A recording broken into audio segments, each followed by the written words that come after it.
선생님 반갑습니다. 저는 오늘부터 4주간 현대인의 정신건강이라는 주제로 심리 특강을 맡게 된 샬트르 성바오로 수녀회 대구 광구 권미나 도미나 수녀입니다. 우선 오늘의 주제를 말씀드리기 전에 사진 한 장을 보여드리도록 하겠습니다. 자, 이 사진은 2020년 1월 1일 새벽 동해안의 사진입니다. 다들 새해 첫 아침에 일찍 동해안에 해 들어가는 거를 보시는 분들이 계시죠. 저기에서 이제 해맞이를 하면서 우리들이 보통 보면 떠오르는 그 해가 주는 그 광경을 아주 이렇게 감탄을 하면서 보기도 하지만 사실은 또 그 해를 이렇게 바라보면서 여러 가지 소망들을 또 떠올리게 됩니다. 올해 한 해는 뭐 힘든 일들이 좀 없기를 바라기도 하고, 가족들이 건강하기를 바라기도 하고, 취업 준비를 하시는 분들은 또 시험 그 결과가 좀 잘 되기를 바라는 뭐 이런저런 그 바람들을 가져보게 됩니다. 자, 2020년 1월 1일 날 저 장소에 계셨던 분들이 한 달 후에 본인들이 어떤 상황을 맞게 될 거라는 거를 상상을 했을까요? 사실 2020년 1월 말부터 우리나라뿐만 아니라 전 세계적으로 팬데믹, 감염, 우리가 한 번도 겪어보지 못한 감염병의 상황들을 맞게 되었습니다. 기억을 좀 더듬어 보신다면 2020년에 초등학교에 들어간 우리 초등학교 1학년 학생들은 거의 한 학기 정도 학교를 가지를 못했어요. 제가 서두에 이제 이런저런 이야기들을 드린 이유는 사실 이제 내가 생각하는 나의 인생은 약간 수직 상승하는 이런 그래프 같은 이런 인생들을 좀 염원하게 돼요. 내가 인풋하는 만큼 아웃풋이 나오고 내가 심은 만큼 좀 뭔가를 거두게 되고 결실을, 그리고 내가 뿌린 만큼 어떤 좋은 열매들을 맺기를 이렇게 바랍니다만은 여러 다양한 어떤 그 상황들을 우리가 겪게 되면서 참 마음대로 이 인생이 이거 제대로 잘 안 되는구나, 뭐 참 녹록지 않구나 이런 생각들을 하게 되는 거죠. 이럴 때 우리가 보통 하는 이야기가 있습니다. 참 스트레스 받습니다. 이런 이야기들을 해요. 그래서 오늘의 주제는 바로 스트레스입니다. 이 감염병의 상황으로 인해서 국민 전체적으로 이 스트레스의 지수들이 많이 높아지기도 했고, 이거는 뭐 우리뿐만 아니라 전 세계적으로 그렇습니다. 사실 우리나라는 감염병 이전에도 우리나라에서 가장 많이 쓰는 외래어의 1위가 바로 스트레스라는 단어였어요. 그래서 지금은 이 코로나 때문에 좀 힘겨움을 겪고 있지만 그 이전을 또 이렇게 생각해 보면 그 전에는 뭐 미세먼지도 있었고 여러 가지 또 다른 어떤 스트레스적인 상황들이 있었습니다. 그래서 오늘 이제 우리가 스트레스에 대해서 이야기를 좀 해볼 텐데요. 제목을 보시면 스트레스 없애기, 뭐 이렇게 제가 붙이지 않고 다스리기 이제 이렇게 했어요. 그 이유는 조금 이따가 들어보시면 또 아시게 되실 겁니다. 그럼 그 시청자분들은 오늘 어떤 스트레스를 겪고 계신가요? 혹은 지난 일주일간 어떤 스트레스들을 겪으셨나요? 한번 곰곰이 생각해 보시면 뭔가 내 마음을 불편하게 하는 일들이 있으셨다거나, 혹은 뭐 여러 가지 좀 뭐 참 감당하기 힘든 압박감이나 어떤 그 좀 약간 불안을 초래하는 일들이, 상황들이 작고 크게 있으셨을 거라고 좀 생각을 합니다. 우선 이 스트레스라는 단어는 옥스퍼드 사전에서 그 어원을 찾아볼 수 있는데요. 그 어원은 라틴어의 스트릭투스로 이제 이렇게 가게 됩니다. 이 스트릭투스는 어떤 의미냐 하면 무언가 끈을 꽉 쥐는 이런 뜻이에요. 꽉 쥐거나 매거나 졸라매거나 압박하거나, 혹은 그래서 뭔가 부담을 느끼는 이런 단어에서 파생된 말입니다.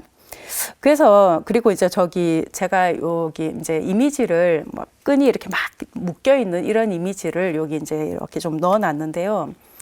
저 그림을 이렇게 보고 있으면 그래서 우리가 스트레스를 푼다라는 단어를 쓰죠, 그죠? 이렇게 막 얽히설키 묶여 있는 이 실타래들을 잘 푸는 것, 그것이 바로 스트레스를 해소하는 것이다. 이렇게도 이야기가 되겠구나 하는 생각을 해서 그림도 함께 제가 보여드립니다. 어느 대학생이 과제하는 데 걸리는 시간을 이렇게 좀 데이터를 이렇게 만들어 봤나 봐요. 과제를 해야 하며 괴로워하는 시간이 거의 한 반 이상이었고요. 교수님을 원망한 시간이 또 한 4분의 1 정도 됐고, 나 지금 과제하고 있어 라고 말하고 다니는 시간이 또 꽤 되고요. 그러나 실제로 과제하는 시간은 별로 안 되는 이런 거를 이제 볼 수 있는데요. 사실은 이제 우리가 압박감을 가지게 하는 어떤 일을 수행하기 전에 이거를 이제 견디는데 좀 그 시간을 많이 이렇게 좀 투자를 하기도 하고 합니다. 자, 요즘 현대인들은 제가 이렇게 생각을 했을 때 뭐 팬데믹으로 인한 스트레스뿐만 아니라 입시 스트레스, 육아 스트레스, 명절 스트레스, 취업 스트레스, 직장인들은 또 직장 안에서의 다양한 스트레스들이 있을 거고요. 특히 요즘에는 이 SNS를 가지고도 스트레스를 참 많이 받습니다. 뭐 남의 인스타그램을 보면서 왜 내가 스트레스를 받아야 되는지 모르겠지만 그런 경우들도 있고요. 그리고 항상 이 스트레스에 대한 연구조사를 하면 항상 1위를 차지하는 게 있어요. 그게 바로 대인관계에서 가지게 되는 스트레스입니다. 그 외에도 또 이렇게 뭐 여기저기서 이렇게 좀 듣다 보면 뭐 누군가는 인생에서 처음으로 흰머리를 발견했을 때 스트레스를 받는다는 분도 계시고, 또 어떤 분은 뭐 그런 건 괜찮지만 아침마다 이렇게 앞머리에서 한 움큼씩 빠지는 머리들을 볼 때 또 뭐 스트레스를 받는다 뭐 이런 분들도 계시고요. 또 오늘 아침에 누군가는 출근 시간에 지각할까 봐 지하철에서 이제 뭐 1분에 한 번씩 그 시계를 보면서 이런 것들도 출퇴근 스트레스라고 또 볼 수가 있고요. 그리고 시험을 앞두고 마음을 졸이신 분들, 그리고 사람들 앞에서 뭔가 발표를 해야 하는 분들, 그리고 뭐 여러 가지 뭐 스트레스들이 많습니다. 언젠가 경기개발연구원에서 수도권 지역 분들에 대한 스트레스 연구 조사를 했는데, 이게 이제 코로나 바로 전이에요. 그때 이렇게 좀 우리 모두가 이렇게 이 리서치를 보고 되게 놀랐던 것이, 수도권 지역에, 서울을 포함해서 수도권 지역에 계신 그 분들은 거의 한 80% 이상이 이 스트레스를 겪으면서 이제 사신다고 이렇게 발표가 좀 나왔어요. 그래서 그분들이 스트레스 체감도가 이렇게 높은데, 그러면 당신은 어떻게 당신이 지금 스트레스를 받고 있다라는 것을 파악하십니까? 라고 이제 다시 이렇게 여쭈었더니, 일단 내 주관적으로 나의 건강이 좀 약화가 되었어, 이런 거. 그 다음에 이 복원력이 약화가 된다. 이거는 이제 뭐냐면 스트레스 받기 이전의 삶으로 다시 빨리 회복을 하지를 못하고 있다, 이런 거죠. 이게 참 중요한 문제입니다. 그리고 이제 거기에서 조금 한 발 더 나아가면 우울감을 너무 많이 느끼고 있다, 혹은 분노를 많이 느끼고 있다, 이런 두 가지 부분도 이번 정신건강 그 4번 하는 강의에서 제가 좀 다루어 드릴 부분입니다. 그리고 사회에 대한 어떤 불신이 더 심화가 되었다. 그래서 이 4가지는 잘 보시면 내가 스트레스를 받아서 나의 어떤 심리적인 기능이 굉장히 좀 약화가 되었는데, 이런 분들이 사회 집단에 많아지면 전반적으로 사회의 건강 지수도 굉장히 낮아지게 됩니다. 근데 이게 코로나 이전의 상황인데, 지금은 뭐 조사된 결과를 제가 이렇게 좀 찾아봤는데 좀 더 심각한 것 같습니다. 자, 그러면 제가 스트레스는 이렇게 뭔가를 꽉 묶는 것, 매는 것, 압박감을 느끼게 하는 것, 그리고 심적인 부담을 느끼게 하는 것이라고 했는데, 요거를 조금 더 자세하게 말씀을 드리면요. 우리가 이제 그 오른쪽에 보시는 한자는 병이라는 거예요. 질병할 때 그 병자입니다. 요거를 영어로 쓰면 disease 이렇게 됩니다. disease 이렇게 하는데요. 이 disease를 제가 두 부분으로 한번 나누어 보겠습니다. 나누어 보면 this is 이렇게 돼요. is 하지 않다. 다시 말하면 편하지 않다. 다시 말하면 불편감, 이렇게 되는 거죠. 그래서 병이라는 것은 disease, 결국 불편감을 뜻한다. 그래서 병원에 가면, 그래서 그런지는 모르겠지만 의사 선생님들께서 예, 어떤 질병으로 오셨습니까? 이렇게 묻지 않고 어디가 불편하세요? 이렇게 이제 물어보시는 거죠. 이 말도 참 맞는 것 같고요. 그러면 인간은 언제 이 불편감을 느끼는가? 요거를 이제 보시면 스트레스가 구체적으로 이제 무엇인지를 아실 수 있을 겁니다. 자, 여기 보시면 그 파란 선 안에 있는 공간에 곡선이 보이시죠? 요게 바로 인간이 건강할 때의 상태예요. 자, 요 상태를 우리는 호메오스테이시스, 항상성이라고 이제 이야기를 하는데요. 이 항상성은 인간의 몸과 마음을 항상 일정하게 유지하려는 이 상태를 항상성이라고 합니다. 그런데 어떤 상황에서 혹은 어떤 사건에서 이 항상성이 깨어지는 경우가 있어요. 이 깨어지는 경우를 그때는 이제 디지즈로 가는 거죠. 불편한 거. 자, 모든 항상성을 깨뜨리는 어떤 자극이나 변화를 우리는 스트레스라고 합니다. 그러면 언제 어떤 자극과 어떤 변화 안에서 인간의 이 항상성이 깨어지는가, 즉 스트레스를 받는가를 이제 살펴볼 건데요. 스트레스라는 단어를 제일 먼저 정의하시고 그것을 밝혀낸 분이 그 캐나다의 내분비학자인데요. 한스 셀리에 박사님이십니다. 좀 한참 전에 분이신데, 자, 이분이 스트레스의 원인을 아주 간략하게 세 가지로 딱 이야기를 해요. 첫 번째가 환경의 극심한 변화, 그러니까 예측성이 떨어지는 거죠. 지금 같은 경우에 우리가 또 쉽게 떠올릴 수 있어요. 이 코로나가 이 상황이 언제 종식이 될지, 언제 완전히 해결이 될지 아직도 그 누구도 장담하지 못하고 과학적인 근거를 밝혀내지 못한 과학적인 그러니까 언제 정확하게 종식이 되는지에 대해서는 아무도 예측을 하지 못하고 있습니다. 자, 이런 경우에는 이런 상황 속에 사는 많은 사람들이 스트레스를 받을 가능성이 있다. 이런 거고요. 두 번째가 장기간 계속되는 긴장이나 갈등입니다. 다시 말하면 긴장도가 높아지는 경우입니다. 어떤 문제가 예를 들면 제가 내일 시험을 쳐요. 오늘 저는 나름대로 긴장을 하게 될 겁니다. 왜냐하면 좀 잘 공부를 해야 하고 제가 공부한 것이 어떤 내일 결과로 얻어져야 하기 때문에. 근데 이 긴장은 내일 시험을 치면 끝나는 거죠. 근데 어떤 상황에서는 이 긴장이 굉장히 오랫동안 가고 문제가 제대로 잘 해결되지 않는 경우들이 있어요. 세 번째는 여러 사건에 대한 통제력이 저하되거나 상실되는 경우. 다시 말하면 이 통제력이 내가 열심히 한다고 상황이 해결되지 않는 경우들이 있습니다. 사실은 이 세 가지 스트레스의 원인이 다 이 감염병 상황하고 다 연관이 되네요. 그러고 보니까 나 혼자 손 잘 씻고 마스크를 잘 끼고 있다고 나의 긴장도가 낮아지느냐? 절대로 그렇지 않다는 거죠. 그래서 이런 어떤 문제들, 예를 들면 이런 거 있어요.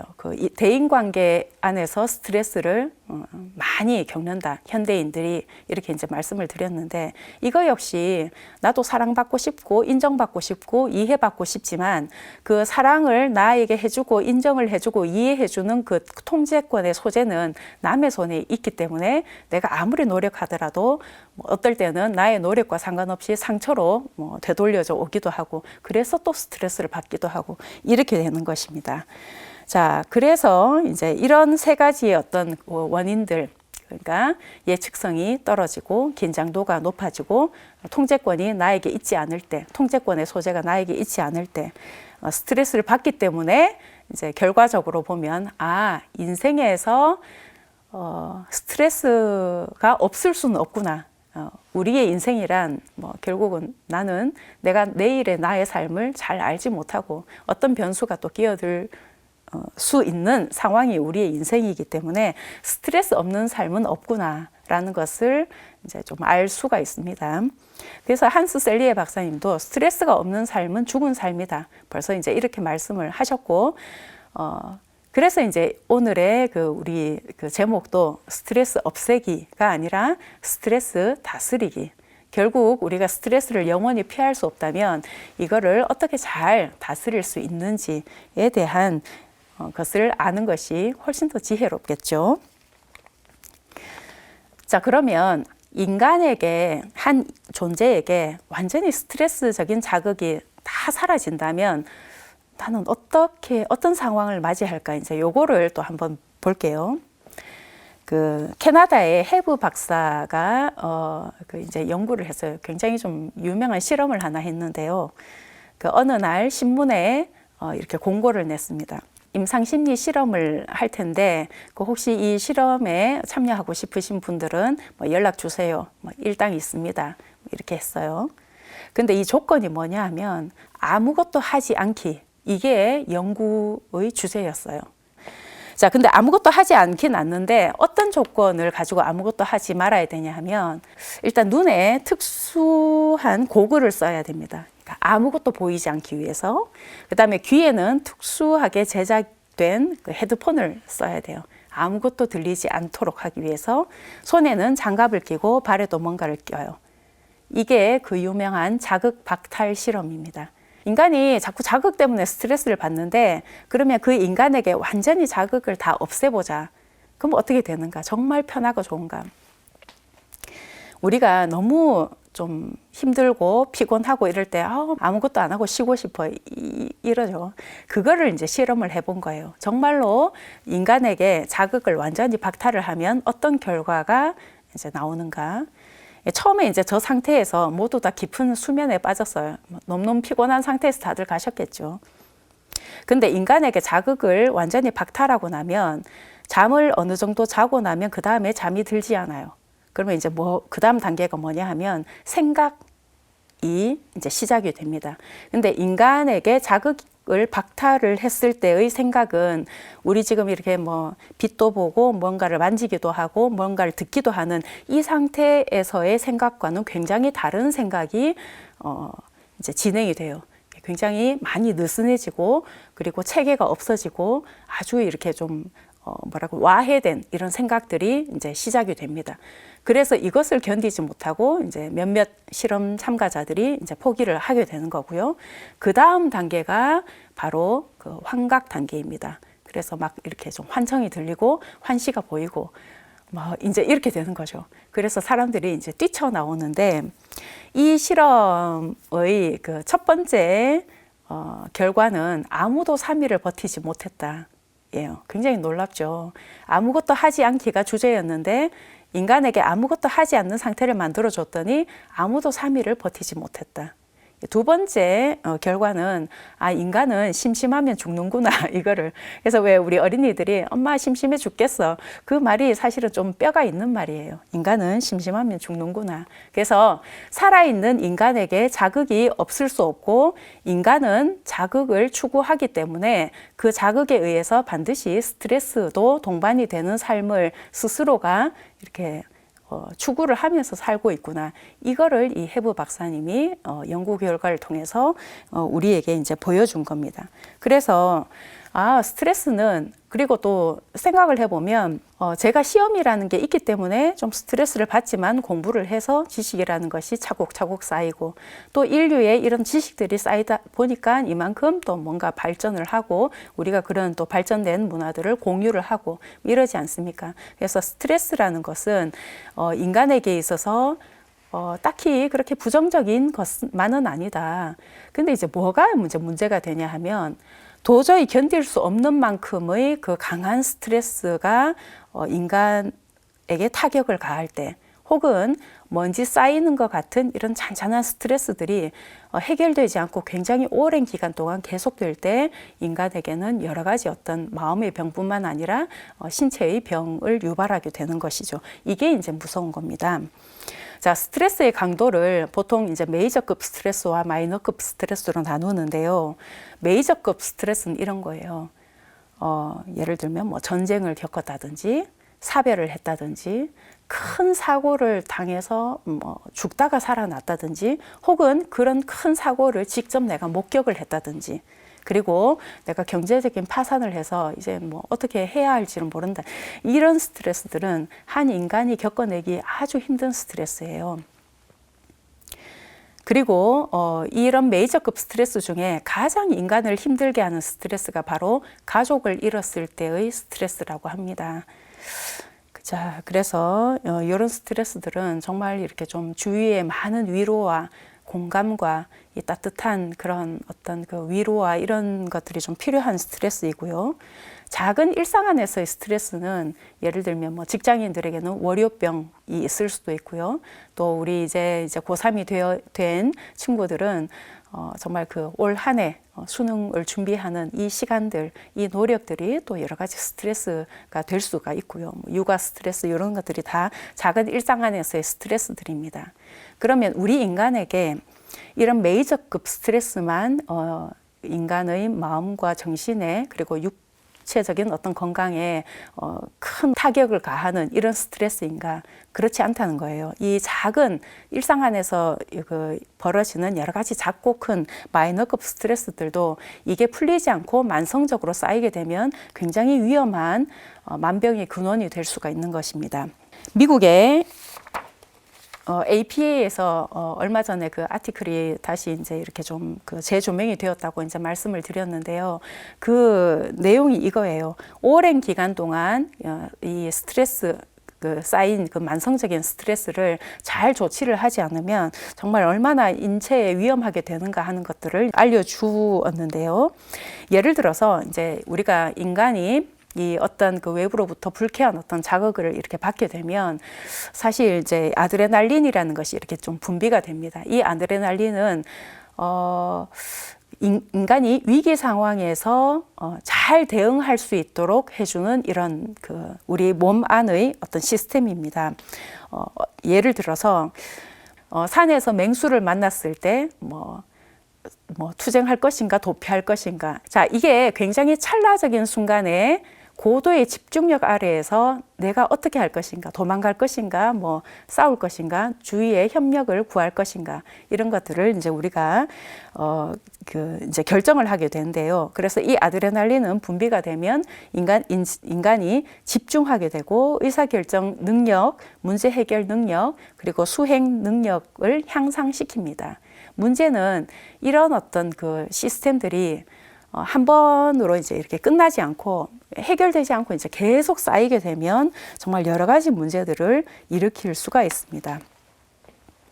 보시면 스트레스가 심해지면 만병의 근원이 된다라는 게 이제 이런 이제 결과를 얻게 되는 것 때문에 이제 그런 건데요. 불면증이라든지 뭐 번아웃이라든지 혹은 이제 심해지면 우울증이나 공황장애나 여러 가지 어떤 그리고 좀 극단적인 어떤 사고를 한다든지 이건 최악의 경우인 거죠.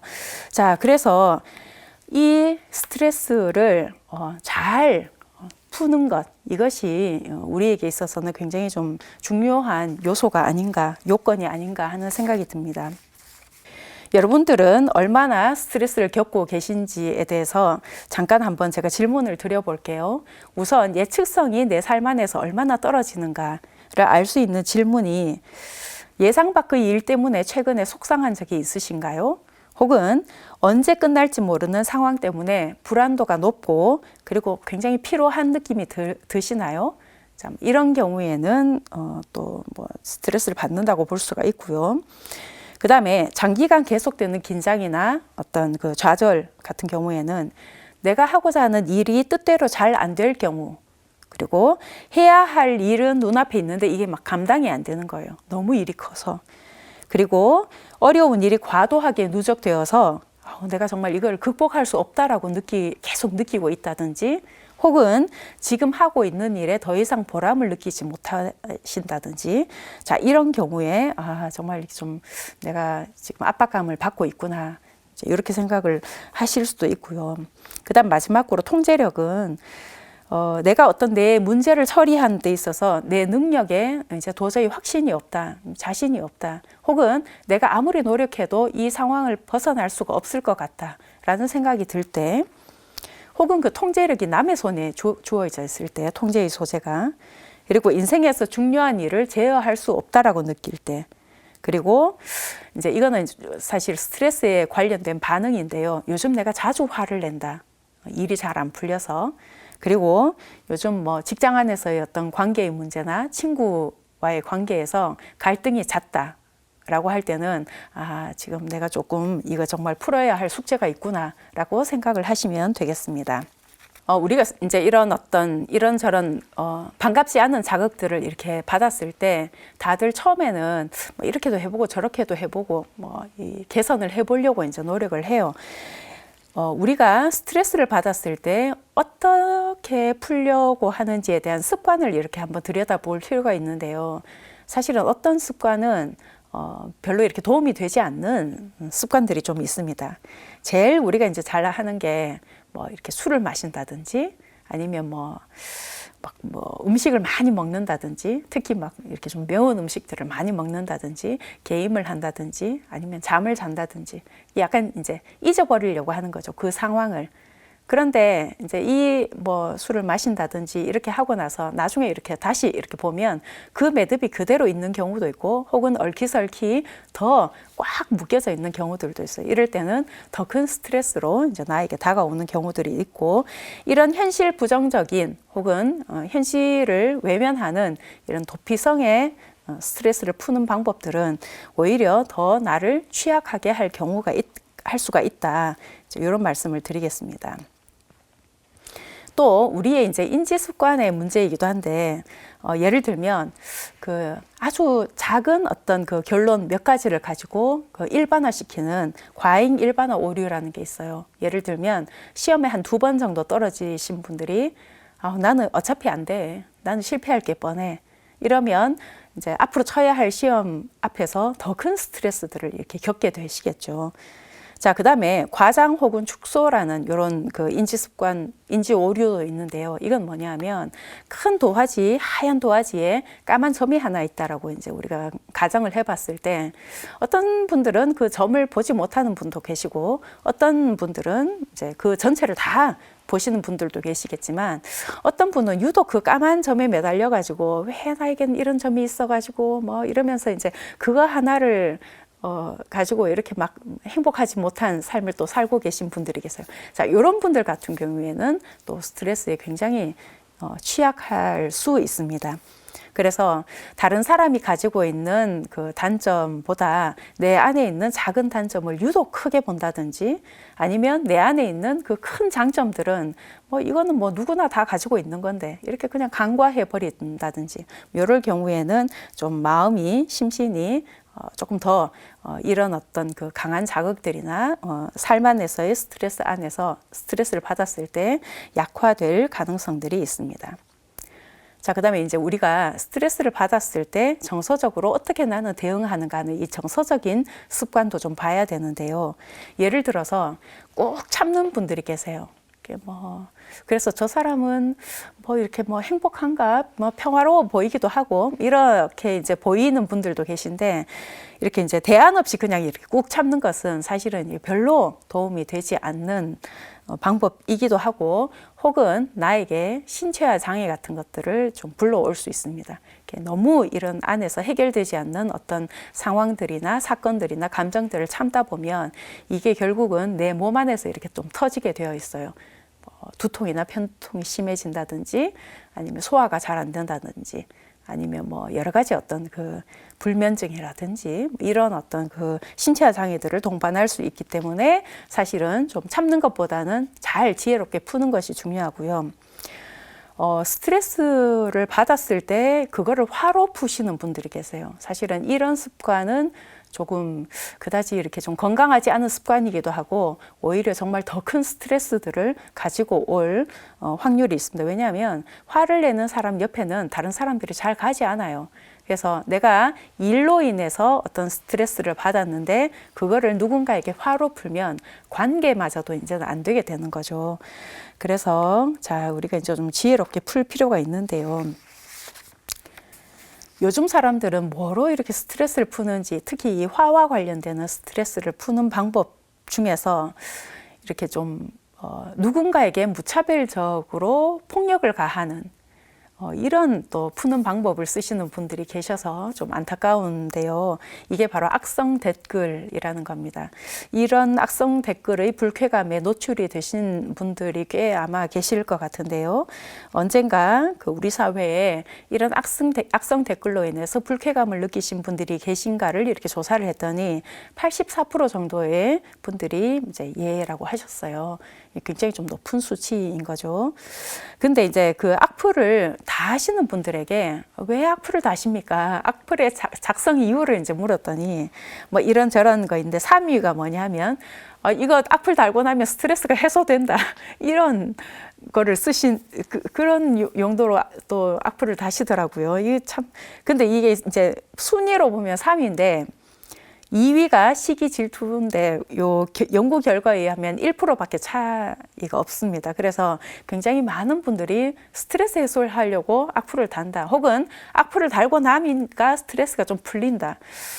글쎄요, 이게 참 이거는 정말 좀 문제가 될 것 같습니다. 얼마 전에 그 연세대 바른 ICT 연구소에서 그 악성 댓글과 관련된 사회 경제적 비용을 이거 계량화한 연구 결과가 있어서 이제 보니까 누군가는 스트레스를 풀기 위해서 악플을 달고 또 누군가는 그 악플 때문에 거기에서 오는 스트레스로 인해서 우리 사회 전체가 거의 한 1조 5천억 정도의 이런 사회 경제적인 그 마이너스 비용이 든다라는 것을 그 연구 결과에서 볼 수가 있었습니다. 그래서 이거는 그 한 사람의 스트레스 해소용으로만 끝나는 게 아니라 사회 전체에 굉장히 많은 어떤 문제뿐만 아니라 경제적인 비용마저도 이렇게 좀 초래하게 되는 것입니다. 그래서 잘 풀어야 돼요. 잘 풀어야 되는데 잘 풀 수 있는 방법을 이제 지금부터 조금 말씀을 드리도록 할게요. 우선 우리 존재 안에 이런 어떤 그 부정적이고 썩 내키지 않는 어떤 자극들을 받았을 때 혹은 굉장히 좀 메이저급인 어떤 그런 재난 상황을 이렇게 좀 당했을 때 내가 이것을 회복할 수 있는 힘이 나에게 있는가를 우선 이제 먼저 말씀을 드릴게요. 대답은 있습니다예요. 요게 팜나무인데요. 혹시 이제 미국에 뭐 허리케인이 뭐 이제 굉장히 이제 그 큰 강도로 이렇게 좀 불어닥쳤다 이런 거 뉴스를 보실 기회가 있으실 때 이 나무를 한번 보시기 바랍니다. 허리케인이 대륙을 쓸고 지나갈 때 이 나무들이 거의 뭐 땅에 이렇게 완전히 엎드려요. 그래서 그걸 보다 보면 아유 저 나무가 부러지지 이런 생각이 들어요. 근데 그 허리케인이 그 상황이 종료가 되고 나면 언제 그랬냐는 듯이 똑바로 이렇게 딱 서 있어요. 이 팜나무들이. 이게 그 흔히 우리가 이제 회복 탄력성을 보통 이제 비유를 할 때 탱탱볼을 가지고 이야기하기도 하지만 이 팜나무를 가지고 이야기를 하기도 합니다. 인간이 어떤 재난을 당하거나 굉장히 마음에 힘들고 뭐 어려운 일을 당했을 때 사실은 그것을 잘 극복할 수 있는 힘도 인간 안에 있다라는 것. 그래서 뭐 이제 이런 게 회복 탄력성인데요. 탱탱볼 같은 경우에도 땅바닥에 이렇게 우리가 이렇게 좀 이렇게 탁 떨어뜨렸을 때 그 떨어뜨리는 힘 이상의 반동으로 다시 튀어오르죠. 이런 어떤 힘들이 분명히 이제 이런 그 잠재성들이 우리 안에 있다. 그런 거를 신생아들의 신생아들을 두고도 이제 이런 이야기를 합니다. 제가 아동 심리를 예전에 이제 배웠을 때 들었던 이야기인데요. 그 태아가 엄마의 산도를 통해서 나올 때 인간이 평생 겪어야 하는 그 스트레스의 거의 그것과 맞먹는 그런 어떤 굉장히 극심한 스트레스를 통과하고 이렇게 출생을 한다고 합니다. 근데 이제 이렇게 막 죽기 살기로 이렇게 또 탁 태어나 보니 그 다음 또 자극이 있는 거죠. 아무리 그 인간 사회에서 가장 부드러운 천으로 이 신생아의 몸을 감싼다 하더라도 엄마의 양수만큼 부드럽지 않기 때문에 그 신생아가 느끼는 그 첫 촉감이 굉장히 자극적이라는 거죠. 이것도 아주 이 신생아에게는 큰 스트레스가 되는 겁니다. 게다가 빛, 소리, 그 무엇도 엄마의 그 뱃속에 있었던 자기가 있었던 상황과 다르기 때문에 굉장히 큰 스트레스들을 받는데 결국은 우리는 그러면서 지금 여기까지 와 있지 않습니까? 그래서 우리 안에는 이런 어떤 힘들이 있다라는 것을 믿고 이제 어떻게 이제 잘 풀 수 있는가를 말씀을 드리겠습니다. 스트레스를 잘 해소할 수 있는 방법들을 이렇게 찾아보시면 뭐 일단 수면이 참 중요하다. 그래서 몇 시부터 몇 시까지는 꼭 이렇게 좀 취침을 잘 하시라. 그리고 골고루 영양식을 잘 드시라. 좀 운동을 하시라. 뭐 이런 거 있어요. 그래서 다 맞는 말이에요. 이제 잘 이렇게 보면 평소 습관이 나에게 있어서 어떤 재난적인 상황 혹은 그렇지 않다 하더라도 정말 먼지 쌓이는 것 같은 이런 어떤 아주 작은 자극들이 계속 지속이 될 때 내가 이런 어떤 자극에 휘둘리지 않거나 혹은 덜 휘둘리거나 혹은 휘둘리더라도 금방 좀 일어날 수 있는 힘들은 바로 평소 습관, 평소에 내가 건강하게 좀 잘 지내는 것 이런 것들이 바탕이 됩니다. 그리고 이제 중요한 거는 조금 전에 제가 뭐 이렇게 좀 뭐 음주를 하신다든지 아니면 뭐 폭식을 하신다든지 이런 게 그다지 도움이 되지 않는다고 말씀을 드렸는데 그 이유는 이 외면하니까 이제 그런 거죠. 그래서 이 묶여진 실타래를 조금 직면을 해서 잘 볼 필요가 있습니다. 이게 문제 중심으로 내가 이제 대처를 하는 것인데요. 이렇게 이제 물어봐야 되는 거죠. 지금 이 자극이 나에게 왜 스트레스가 되는가를 이제 한번 물어보는 겁니다. 스트레스의 원인을 한번 분석을 해보는 거죠. 그래서 예를 들면 과도한 업무량 때문에 내가 지금 스트레스를 받고 있다. 그러면 어떻게 하면 내가 일을 좀 줄일 수 있는가?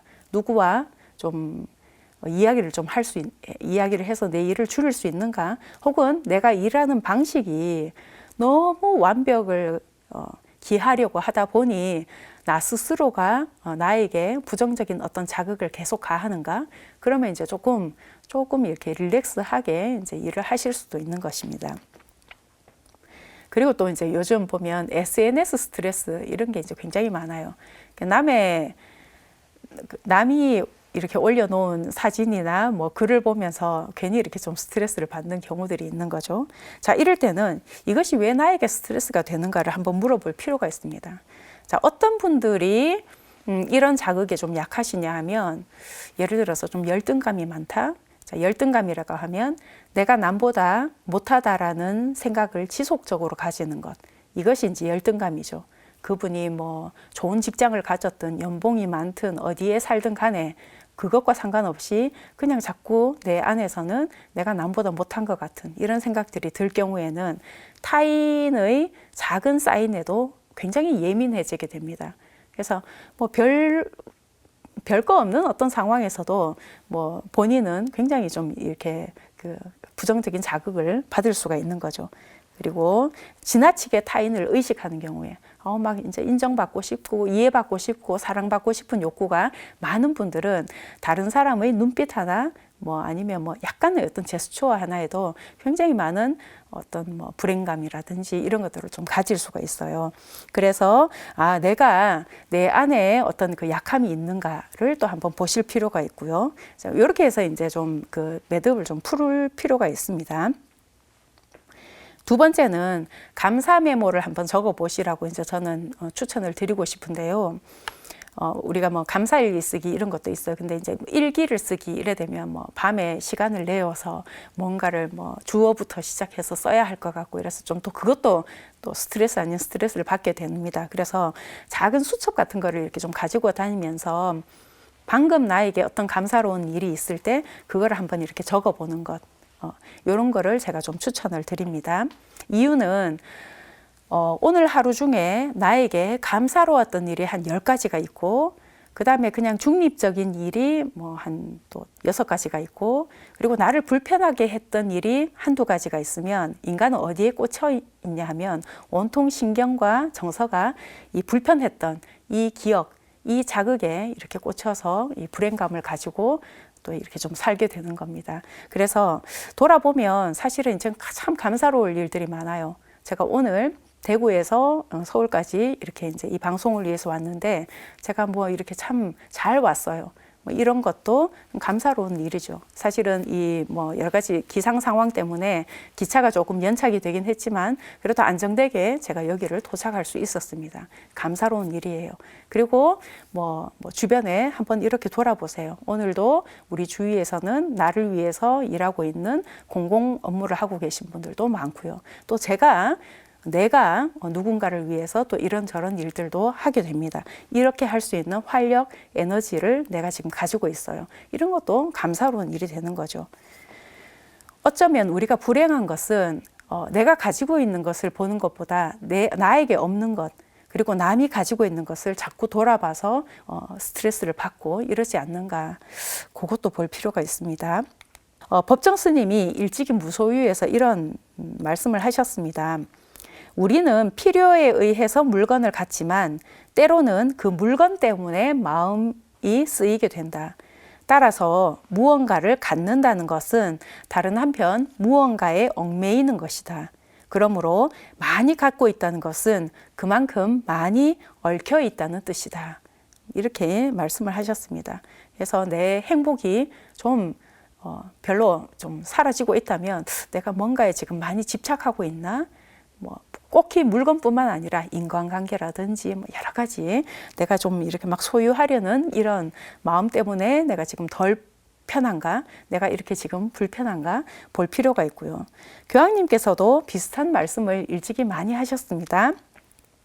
프란치스코 교황님께서 언젠가 이런 말씀을 하셨죠. 행복이란 휴대전화에 다운받을 수 있는 앱이 아닙니다. 이렇게 말씀하셨어요.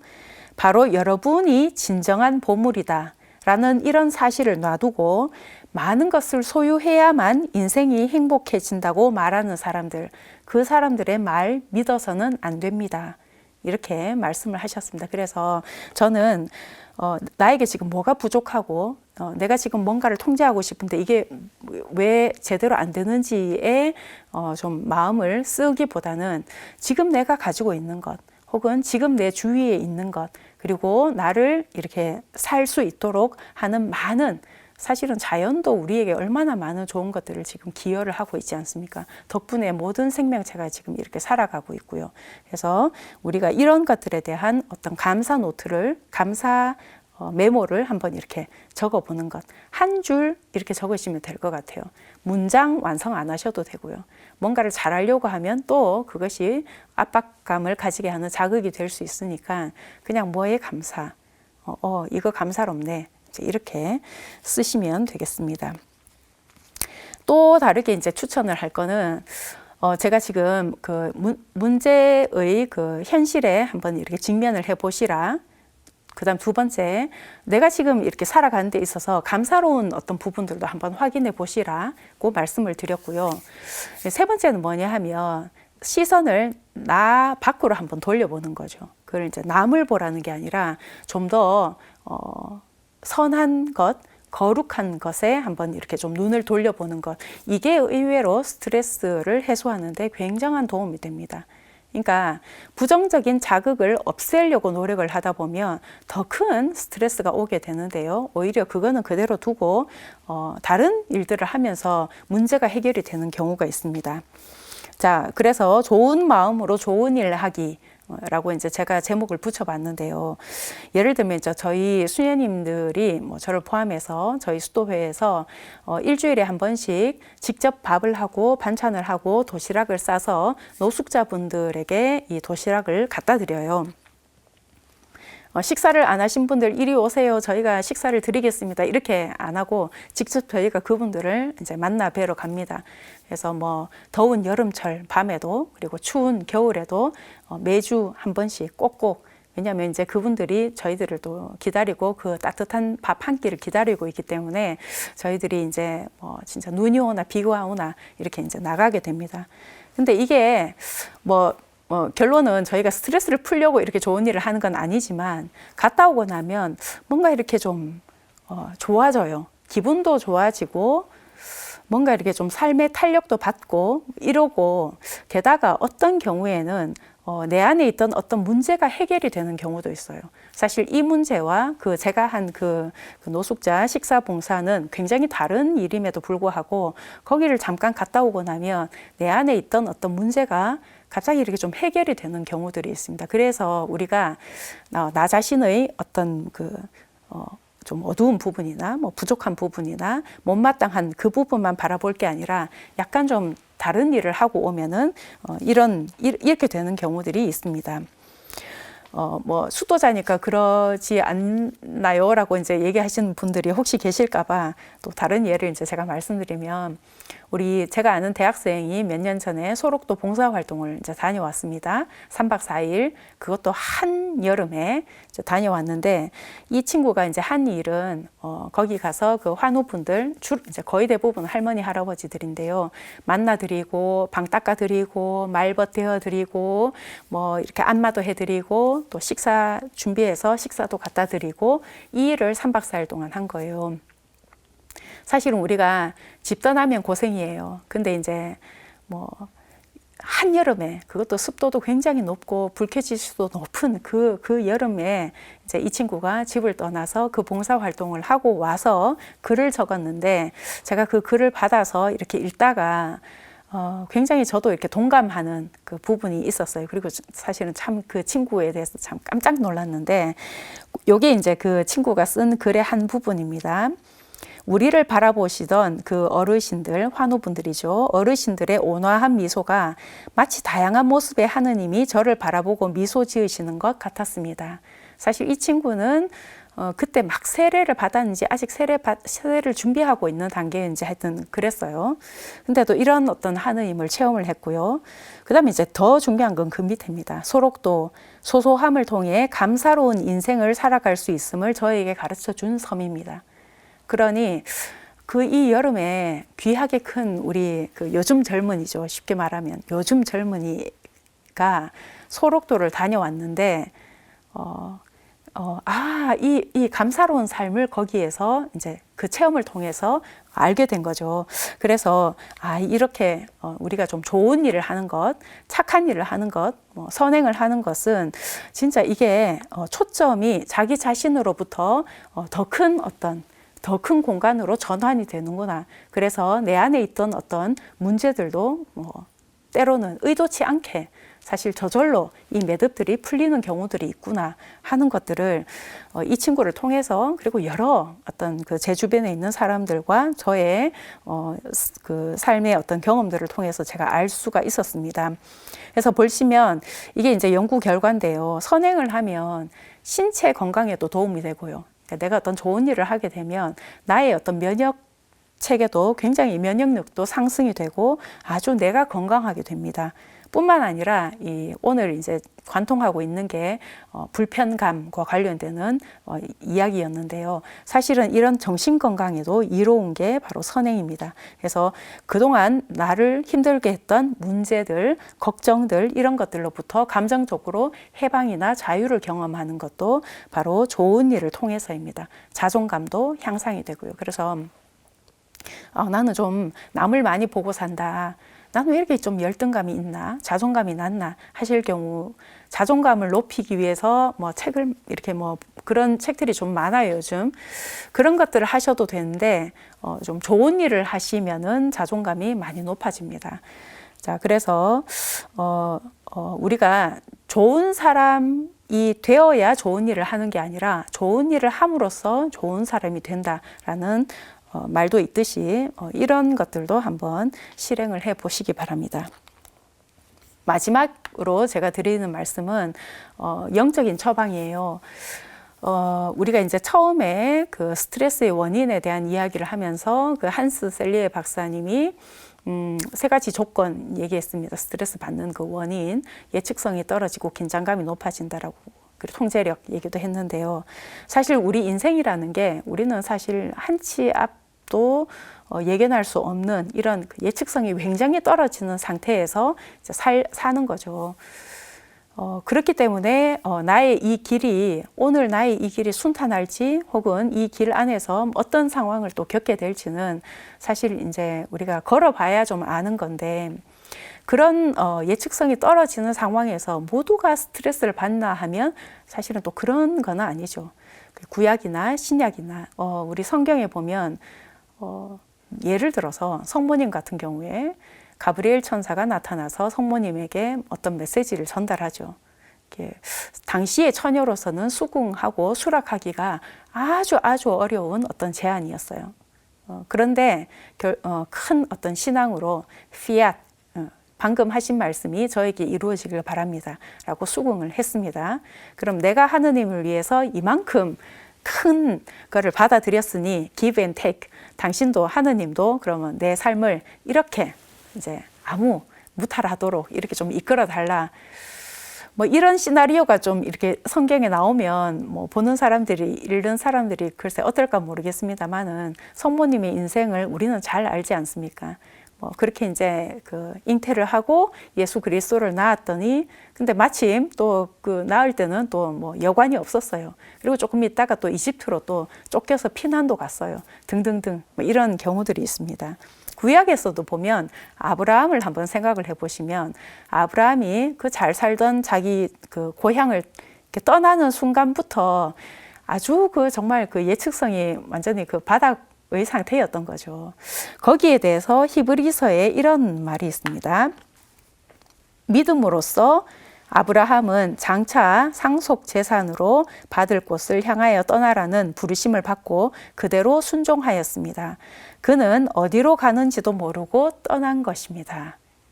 이게 우리 인생이 뭔가 좀 구불구불한 이런 인생, 한치 앞이 안 보이는 이런 인생이라고 치면 그 인생 한치 앞이 안 보이는 것이 누군가에겐 굉장히 고통스럽고 힘든 그런 상황이 될 수도 있지만 또 신앙의 눈으로 바라보고 영적인 눈으로 바라볼 때는 나에게 닥쳐오는 여러 가지 어떤 상황들이 사실은 새롭게 재해석이 될 수 있습니다.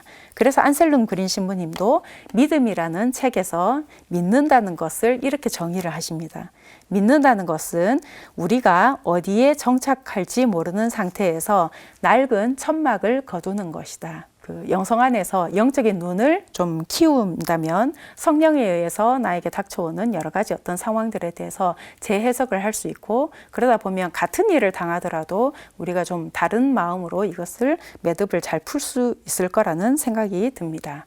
정리를 하면 결국은 스트레스 없는 인생은 없다. 그래서 내 인생에서 완전히 이 자극을 배제할 수는 없기 때문에 관건은 잘 지혜롭게 풀어야 한다. 그래서 좀 심리적으로 푸는 방법도 말씀드렸고요. 평소에 좋은 습관 들이기, 그리고 문제 중심적으로 이것이 왜 나에게 스트레스가 되는지를 한번 보기, 그리고 좀 영적인 처방도 제가 말씀을 드렸습니다.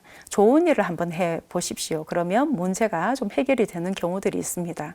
그리고 감사 메모를 한번 적어 보십시오. 그러면 훨씬 삶을 살아가는 데 있어서 나의 회복력이 이제 굉장히 많이 좀 그 탄력성을 얻게 되는 거죠. 그리고 성령 안에서 영적인 눈으로 사건과 그 사람과 그리고 나에게 벌어진 여러 가지 일들을 한번 재해석해 보십시오. 그러면 그 안에서 고통을 넘어서는 어떤 의미들을 발견하고 그것이 굉장히 귀한 선물이라는 것을 아시게 될 것입니다. 라고 말씀을 드렸습니다. 자, 그러면 오늘은 제가 스트레스 다스리기에 대한 말씀을 드렸고요. 다음 주에 또 현대인의 정신건강과 관련해서 또 다른 주제로 여러분들을 만나도록 하겠습니다. 감사합니다.